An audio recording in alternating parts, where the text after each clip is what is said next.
RCB విజయోత్సవాల సందర్భంగా Bengaluru Chinnaswamy stadium దగ్గర చోటు చేసుకున్న విషాద ఘటనపై చర్యలు ప్రారంభించింది కర్ణాటక ప్రభుత్వం.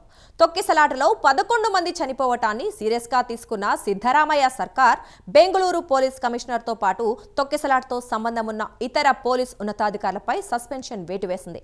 ఆర్సీబీ కేఎస్సీఏ పై కేసు నమోదు చేయాలని, ఘటనకు బాధ్యులను వెంటనే అరెస్ట్ చేయాలంటూ ఆదేశాలిచ్చారు సీఎం సిద్ధరామయ్య.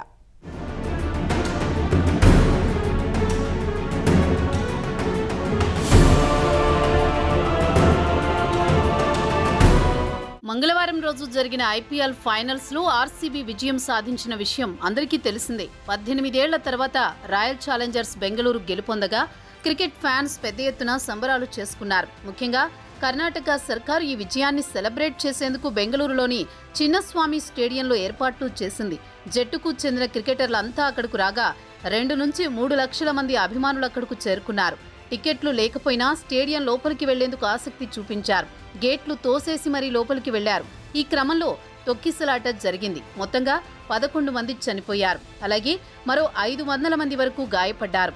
అహ్మదాబాద్లో ఐపీఎల్ ఫైనల్ మ్యాచ్ గెలిచి టైటిల్ కొట్టి అదే జోష్లో ట్రోఫీని ఎత్తిన పెట్టుకుని తొలిసారి బెంగళూరుకొచ్చిన ఆర్సీబీకి సంబరాలు సంతాప దినాలుగా మారాయి.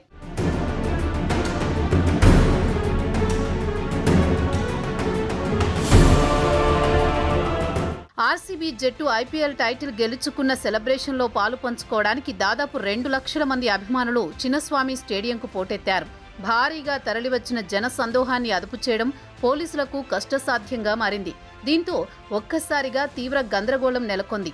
ఈ క్రమంలో తొక్కిసలాట జరిగి పలువురు అభిమానులు కింద పడిపోయారు. ఊపిరాడక కొందరు, తీవ్ర గాయాల పాలై మరికొందరు ప్రాణాలు విడిచారు. క్షతగాత్రులను వెంటనే సమీపంలోని ఆసుపత్రులకు తరలించారు. చిన్నస్వామి స్టేడియం తొక్కిసలాటపై నెటిజన్స్ రాయల్ ఛాలెంజర్స్ బెంగళూరు యాజమాన్యంపై ఫైర్ అయ్యారు. మాజీ కెప్టెన్ విరాట్ కోహ్లీని అరెస్ట్ చేయాలని డిమాండ్ వినిపించాయి. కోహ్లీ కోసమే భారీ క్రౌడ్ వచ్చింది కాబట్టి ఘటనకు పూర్తి బాధ్యత విరాట్ కోహ్లీనే వహించాలని డిమాండ్ చేశారు. కోహ్లీనే అరెస్ట్ చేసి జైలుకు పంపాలని సోషల్ మీడియాలో పోస్టులు పెడుతున్నారు. కొద్ది నెలల క్రితం హైదరాబాద్లో పుష్ప 2 రిలీజ్ సందర్భంగా సంధ్యా థియేటర్ వద్దకు అల్లు అర్జున్ రావడం, అక్కడ ర్యాలీలో రేవతి అనే మహిళ మృతి చెందిన ఘటనలో రేవంత్ రెడ్డి సర్కార్ అల్లు అర్జున్ను అరెస్ట్ చేసింది.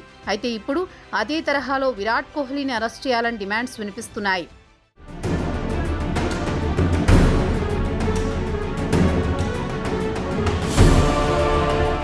తెలంగాణ ప్రభుత్వం తరహాలో కర్ణాటక ప్రభుత్వం నిర్ణయం తీసుకోవాలని డిమాండ్స్ చేస్తున్నారు. ఈ ఘటన 4:30 గంటలకు జరిగితే 6:30 గంటలకు కూడా రాయల్ ఛాలెంజర్స్ బెంగళూరు సభ్యులంతా ఎంజాయ్ మూడ్లో ఉన్నారని, వాళ్లకు ప్రజల ప్రాణాలంటే లెక్కలేదని, అలాంటి వాళ్లను అరెస్ట్ చేయాలని డిమాండ్స్ చేస్తున్నారు. బెంగళూరులో జరిగిన తొక్కిసలాట ఘటనపై సీఎం సిద్ధరామయ్య కఠిన చర్యలు తీసుకున్నారు. ఆర్సీబీ కేఎస్సీఏపై కేసు నమోదుతో పాటు వారిని వెంటనే అరెస్ట్ చేయాలంటూ ఆదేశాలిచ్చారు. అలాగే పోలీసు అధికారుల సస్పెన్షన్ కు ఆదేశాలిచ్చారు. సస్పెండ్ అయిన వారిలో బెంగళూరు పోలీస్ కమిషనర్ దయానందతో పాటు additional CP, DCP, Cubbon park police station CI, SI, cricket stadium police in charge ఉన్నారు. సస్పెన్షనే కాదు, ఆర్సీబీ ప్రతినిధులు, DNA event managers, Karnataka cricket association ప్రతినిధులను తక్షణమే అరెస్ట్ చేయాలని డీజీపీ, ఐజీపీని ఆదేశించారు సీఎం. అడిషనల్ డీజీపీగా ఉన్న సీమంత్ కుమార్ సింగ్ను బెంగళూరు కొత్త సిపిగా అపాయింట్ చేశారు. హైకోర్టు రిటైర్డ్ జడ్జి అధ్యక్షతన జ్యుడిషియల్ ఎంక్వైరీకి ఆదేశించి 30 రోజుల్లో నివేదిక ఇవ్వాలని డెడ్లైన్ పెట్టారు.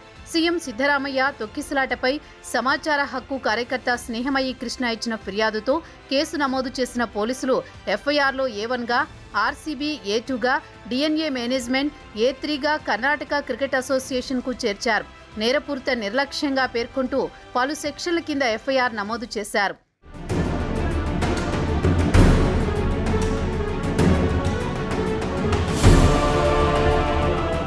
అసలు బెంగళూరు చిన్నస్వామి స్టేడియం వద్ద గందరగోళానికి దారితీసిన కారణాలు చూస్తే ఆటగాళ్లను చూసేందుకు లక్షలాది మంది అభిమానులు చిన్నస్వామి స్టేడియం వద్దకు పోటెత్తారు. స్టేడియం సామర్థ్యం కేవలం 35,000 మందికి కాగా దాదాపు 3 లక్షల మందికి పైగా జనం తరలివచ్చినట్లు అధికారులు అంచనా వేస్తున్నారు. ఈ ఊహించని జన ప్రవాహాన్ని నియంత్రించడం అధికారులకు సవాలుగా మారింది. వేడుకల నిర్వహణతో స్పష్టమైన ప్రణాళిక కొరబడిందని స్పష్టమవుతోంది. అభిమానుల తాకిడిని అంచనా వేయడంలో, దానికి తగ్గట్టుగా ఏర్పాట్లు చేయడంలో నిర్వాహకులు విఫలమయ్యారు. 1,00,000 మందికి 5,000 మంది పోలీసులు అనేది ఒక అంచనా. అవసరాన్ని బట్టి మరింత మంది మోహరిస్తారు. కానీ 3.5 లక్షల మంది రావడంతో కనీసం 20,000 మంది పోలీసులు ఉండాలి. కానీ కేవలం అక్కడ ఉన్న 5,000 మంది పోలీసులు భారీగా తరలివచ్చి జన సందోహాన్ని నియంత్రించలేకపోయారు. అభిమానులు గేట్లను బద్దలు కొట్టుకుని లోపలికి వెళ్లేందుకు ప్రయత్నించడంతో పరిస్థితి అదుపు తప్పింది. ఈ క్రమంలో పోలీసులు లాఠీ చార్జీ చేసినా ఫలితం లేదు. ఆటగాళ్లను, ట్రోఫీని చూసేందుకు అభిమానులు అత్యుత్సాహం ప్రదర్శించారు. కొందరు గేట్లను బద్దలు కొట్టి చెట్లు, బస్సులపైకి ఎక్కి లోపలికి వెళ్లేందుకు ప్రయత్నించడం పరిస్థితిని మరింత దిగజార్చింది. తొక్కిసలాటలో గాయపడిన వారికి, ప్రాణాలు కోల్పోయిన వారికి సకాలంలో వైద్య సహాయం అందించడంలో జాప్యం జరిగింది. రద్దీ కారణంగా అంబులెన్సులు సకాలంలో ఆసుపత్రులకు చేరుకోలేకపోయాయి. ఆక్సిజన్, వైద్యులతో కూడిన అంబులెన్సులను ఏర్పాటు చేయడంలో కూడా విఫలమయ్యారు. హైకోర్టు విచారణలో ఈ అంశాలపై విచారణ జరిగింది.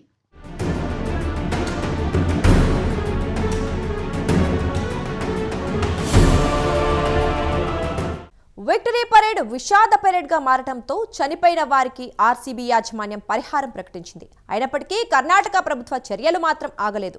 అనుకోకుండా జరిగిన విషాద ఘటనకు బాధ్యత వహించాల్సిందే అంటోంది సిద్ధరామయ్య సర్కార్. ఈ నెల 10వ తేదీన హైకోర్టులో విచారణ తర్వాత తొక్కిసలాటపై ఇంకెన్ని చర్యలు ఉంటాయో వేచి చూడాలి.